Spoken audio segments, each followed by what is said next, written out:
Country's feeling like Chicago these days, right? Angie's keeping an eye on this surge of cold air. It's going to be a rough weekend for a lot of folks. It is. And there's kind of like this reinforcing shot of cold air, guys, that's happening here that's leaving us with a very bitter start, as you heard Adrian mention just there. But here's some of those numbers that you can see across the board. Chicago, 21 degrees for what it feels like. Similar story for Cincinnati, your actual temperature at 30, but feeling like 21.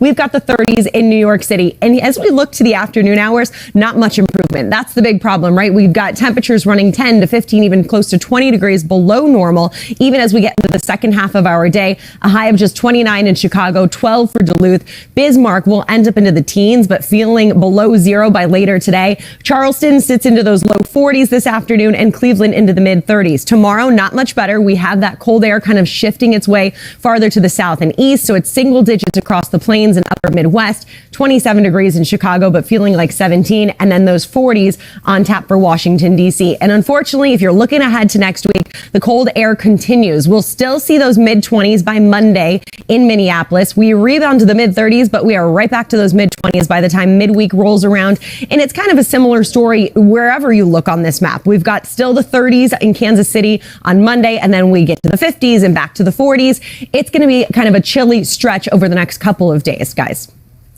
Angie, appreciate it. Thank you.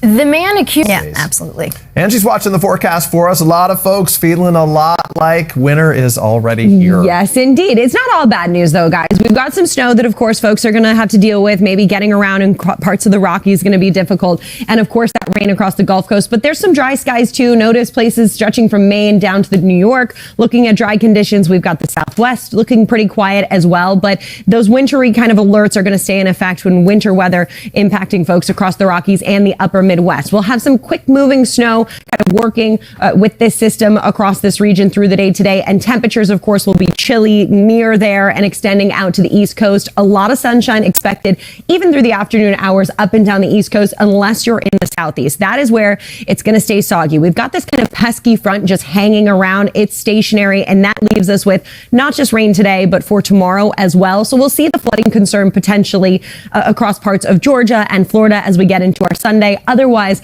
plenty of sunshine across the southern tier and a Pacific storm gearing up for folks across the Pacific Northwest. Let's look at the weather across the country. Let's see what's happening in your neighborhood.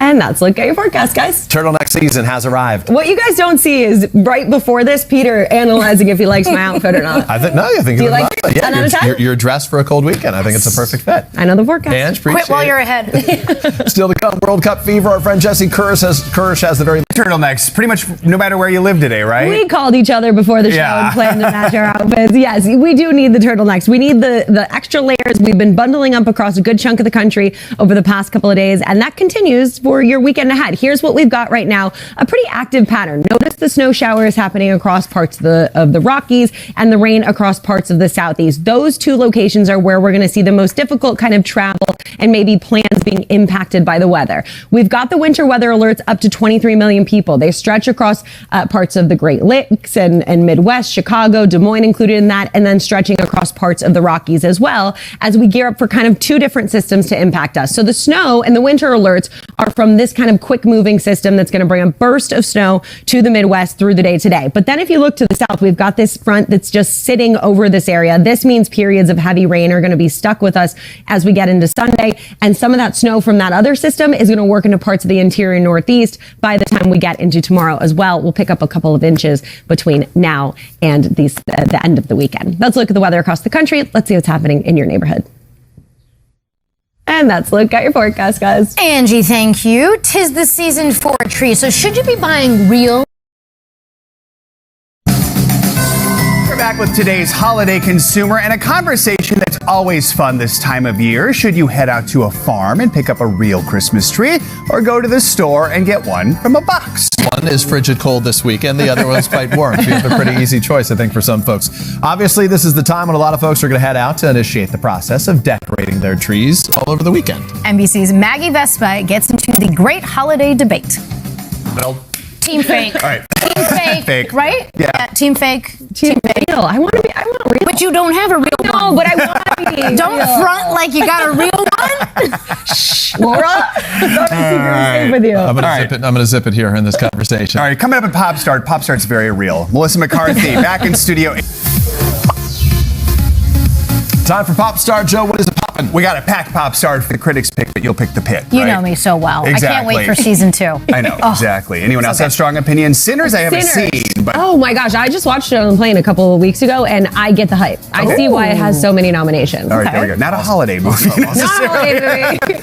you know, whatever you like. All right, up next, Bring Sean Spicer back. I don't know. She'll find something. She's so good. And she's so one of those funny. who always makes everyone else laugh. Exactly. True. All right, so to come, our Saturday morning boost and the adorable holiday. What is it looking like? I guess we can tell you what it's looking like. What's it feeling like? A little chilly, I think, is the perfect way to put it, guys. Yeah. We've got temperatures into the single digits. If you look into the far northern plains, we've got 10s, we've got 20s across parts of the Midwest.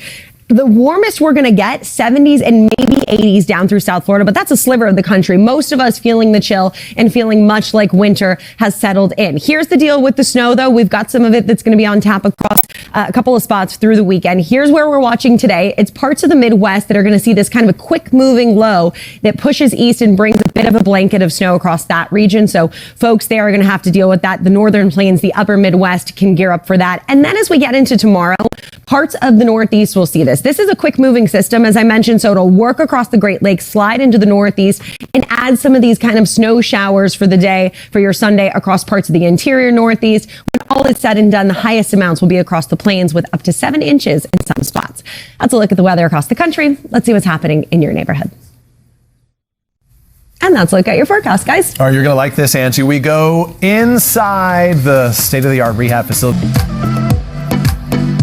We're back on a Saturday morning with our series Inside the Game, and anyone who's ever suffered a sports injury knows the rehab after can be difficult. But when it comes to pro football players, no expense is spared in making sure they get back on the field as soon as possible. That's why the Washington Commanders having new rehab recovery players are just doing that, right? I was going to say in the old days, it was like a bag of ice, right? These are not the old days, the way that they deal with it these days. The entire team of folks behind the scenes in the Commanders locker room, they are getting them back into playing shape with a whole new facility. It's in Ashburn, Virginia, where they get all the attention they need under a single roof.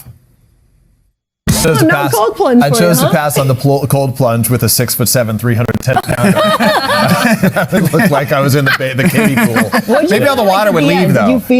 Did you feel good? So the oxygen, that much oxygen, you almost felt like lightheaded. It was just it was so much. But the cryo chamber, I was there for almost 3 minutes. That actually was a difference maker. It really did make you feel like refreshed and energized in a different way. And you're supposed to wear as little as possible because the exposure is what helps. Let's get him on the field, see how he does. Yeah, exactly. That'd be He's ready. by Sam Cosby. He's ready. Anytime. Appreciate the Commanders for inviting us to That do was cool. That was very cool. We'll be right back.